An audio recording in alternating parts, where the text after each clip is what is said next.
ये आकाशवाणी रायपुर है। छत्तीसगढ़ी समाचार बुलेटिन के संग संध्या तिवारी के जय जोहार। अब सुनाओ आज के प्रमुख समाचार।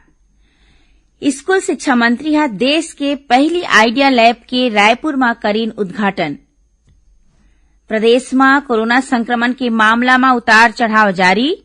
राजनांदगांव जिला में कोरोना संक्रमण में कमी आए के सेती प्रतिबंध में थोर बहुत छूट दे गे हे। अवैया 24 घंटा के दौरान प्रदेश के आने जगह में हल्का ले मध्यम वर्षा की संभावना। अब समाचार विस्तार ले। स्कूल शिक्षा मंत्री डॉक्टर प्रेम साय सिंह टेकाम हा देश के पहली आइडिया लैब के रायपुर में उद्घाटन करीन। राजधानी के Shankaracharya institute of professional and technology college देश के पहली कॉलेज है जेला अखिल भारतीय तकनीकी शिक्षा परिषद हा लैब स्थापित करे बर चुने हे। ये लैब के स्थापना ले छात्र मन ला शोध और नवाचार बर अत्याधुनिक सुविधा मिलही। ये मौका में शिक्षा मंत्री हा कही ने कि आइडिया लैब के छात्र मन सही तरीका ले उपयोग करके अपन भविष्य उज्जवल बना सकथे।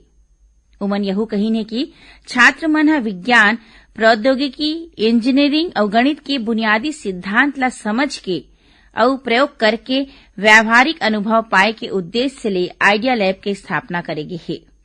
श्री टेकाम हा कही ने कि ये लैब के उपयोग छात्र छात्रा के संग आम लोगन घलो कर सकही। उमन कही ने कि आइडिया लैब स्वरोजगार के क्षेत्र में बड़का कदम होही। शिक्षा मंत्री हा विश्वास जताइन है कि ये लैब के उपयोग दूर दराज के छात्र छात्रा मन घलो कर सकही। खबर के मुताबिक ये लैब 7 दिन में 24 घंटा खुला रही। प्रदेश में मिशन इंद्रधनुष के चौथा चरण की शुरुआत हो गई है। 7 फरवरी ले शुरू हुए ये मिशन के उद्देश्य रोज टीकाकरण में तेजी लाना है। हाल में एकर शुरुआत राज्य के 5 जिला बस्तर, धमतरी, दुर्ग, कांकेर और राजनांदगांव ले करेगे है। ये अभियान के तहत जन्म ले 2 बछर तक के 5435 लइका और 2604 गर्भवती माता मन ला टीका लगाए के लक्ष्य राखे गे हे। अभियान के माध्यम ले टीका नहीं लगवैया लइका मन ला टीका लगाए जाही। राष्ट्रीय स्वास्थ्य मिशन के संचालक डॉक्टर प्रियंका शुक्ला बताइन है कि यह अभियान राज्य में 3 चरण में संचालित करे जाही। पहली चरण 7 ले 13 फरवरी, दूसरा चरण 7 मार्च ले 13 मार्च और तीसरा चरण 4 अप्रैल ले 10 अप्रैल तक संचालित करे जाही। हर एक चरण 7 दिन के होही। टीकाकरण कार्यक्रम चुने के गांव के आंगनबाड़ी केंद्र में आयोजित करे जाही। मुख्यमंत्री भूपेश बघेल आज अपन निवास कार्यालय ले नगर पालिका कांकेर के घड़ी चौक में बने शहीद गुंडाधुर के प्रतिमा के वर्चुअल लोकार्पण करीन। ये मौका में मुख्यमंत्री कहीने कि बस्तर में भूमकाल आंदोलन के अगुवई शहीद गुंडाधुर हा करे रिहीन। उमन कहीने कि यह आंदोलन आदिवासी मन के स्वाभिमान, आदिवासी के जल, जंगल और जमीन के संग आदिवासी मन के स्वतंत्रता के लड़ाई रहीस। मुख्यमंत्री कहीने कि राज्य सरकार के कोशिश है कि बस्तर के लोगन मन शारीरिक रूप ले सशक्त और शैक्षणिक के संग आर्थिक रूप ले घलो मजबूत होवें। एकर बर राज्य सरकार बस्तर के विकास में कोनो कमी नहीं आवन दिही। प्रदेश में कोरोना संक्रमण के मामला में उतार चढ़ाव जारी है। प्रदेश के पॉजिटिविटी दर घलो घट के 3.41% में आगे है।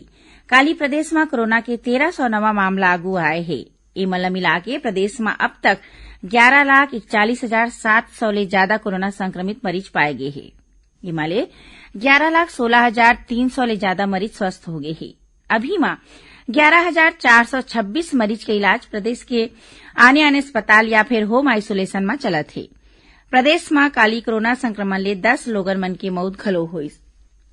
एती राजनांदगांव जिला में कोरोना संक्रमण के मामला में कुछ कमी आए के बाद प्रतिबंध में थोर बहुत छूट दे गई है। जिला प्रशासन डहार ले जारी आदेश के मुताबिक Jammu park, gym, cinema hall, mall, swimming pool और वाटर पार्क मन ला 50% क्षमता के संग चलाए के छूट दे गई है। उन्हें 10वीं और 12वीं के कक्षा आज ले 100% छात्र मन की उपस्थिति के संग संचालित करे जा सकी। संगे संग आंगनबाड़ी केंद्र मन ला पहली असन चलाए के मंजूरी दे गई है। छत्तीसगढ़ी समाचार बुलेटिन आप मन आकाशवाणी रायपुर ले सुनत हो। छत्तीसगढ़ के खबर ले है आपकी वास्ता और खबर के विश्वसनीयता ले है हमर वास्ता। आकाशवाणी समाचार रायपुर के प्रादेशिक समाचार बुलेटिन के संगे संग हमर समसामयिक कार्यक्रम आप रेडियो के संग अपन मोबाइल में घलो सुन सकत हव। आकाशवाणी समाचार फेसबुक, ट्विटर और यूट्यूब में घलो हावय। हमर फेसबुक पेज हरे Chhattisgarh news on AIR, Twitter handle CGAIR news और हमर यूट्यूब चैनल हरे छत्तीसगढ़ AIR न्यूज। तो अब रेडियो के संगे संग आपके मोबाइल के माध्यम ले हम आप तक पहुंचत हन। छत्तीसगढ़ के हर खबर बर सुनत रहो आकाशवाणी समाचार। अब आगू बाढ़बो बांचे समाचार कोती।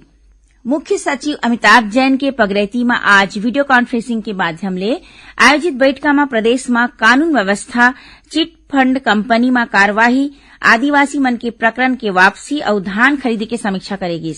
बैठका में पुलिस महानिदेशक अशोक जुनेजा, गृह विभाग के अपर मुख्य सचिव सुब्रत साहू, जम्मू संभागीय आयुक्त, रेंज पुलिस महानिदेशक, जिला कलेक्टर और पुलिस अधीक्षक शामिल हुई। प्रदेश के दंतेवाड़ा जिला के आदिवासी लइका मन के डॉक्टर बने के सपना पूरा होवत हे। ये बखत नीट परीक्षा 2021 में जिला के 7 लइका मन के चयन मेडिकल कॉलेज बर होए हे। खबर के मुताबिक राज्य सरकार के निर्देश में जिला प्रशासन डहर ले उच्च शिक्षा पर विशेष प्रबंध करे गे हे। इखर तहत संचालित विशेष कोचिंग संस्था मन में चुने गे लइका मन ला 1 साल तक कोचिंग करके सफलता मिले हे। सफल हुए लइका मन में पीयूषा वेग, रमशीला वेग, पद्मा मड़े, इंदू, आरती नेताम, पिंटू राम और सलवन पाले शामिल है। कोंडागांव जिला के पुलिस 5 किलो के वजनी विस्फोटक बरामद करे है।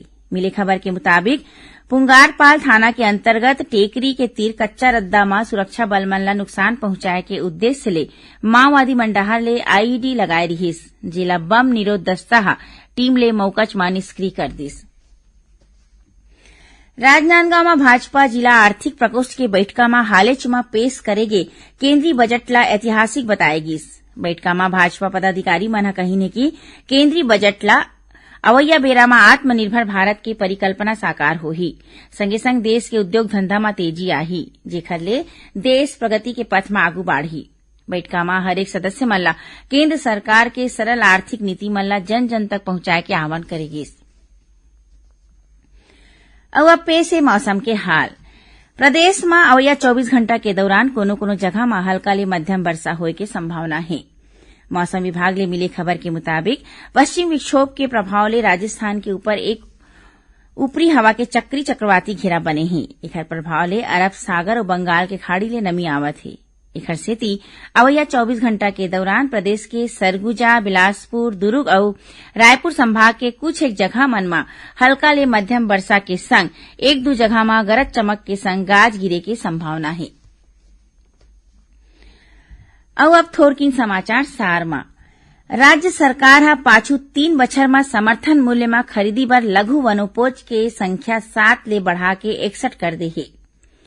प्रदेश के जाने माने शायर अमानुल्लाह खान के आज निधन हो गए हैं। ओमन अता रायपुर के नाव ले घलो जाने जात थे। सीमा सुरक्षा बल डहर ले कांकेर में सिविक एक्शन प्रोग्राम और मेडिकल कैंप के आयोजन करेगी, जेमा किसान मन ला रोजमर्रा के जिनिस के संगे संग गरम कपड़ा और औजार घलो बांटेगी। और चिट फंड कंपनी के माध्यम ले करोड़ों रुपया के ठगी करे के आरोपी वकील सिंह ला रायपुर के आजाद चौक थाना पुलिस ने गिरफ्तार करे है। आरोपी मन ला बलौदाबाजार भाटापारा जिला ले प्रोडक्शन वारंट में रायपुर लाएगी। आखिर में प्रमुख समाचार एक घाव फेर। स्कूल शिक्षा मंत्री देश के पहली आइडिया लैब के रायपुर में करीन उद्घाटन। प्रदेश में कोरोना संक्रमण के मामला में उतार चढ़ाव जारी। राजनांदगांव जिला में कोरोना संक्रमण में कमी आए के सेती प्रतिबंध में थोर बहुत छूट दे गे है। और अवैया 24 घंटा के दौरान प्रदेश के आने जगह में हल्का ले मध्यम वर्षा की संभावना। एक संग छत्तीसगढ़ी समाचार बुलेटिन इहे सिरावत है। जय जोहार।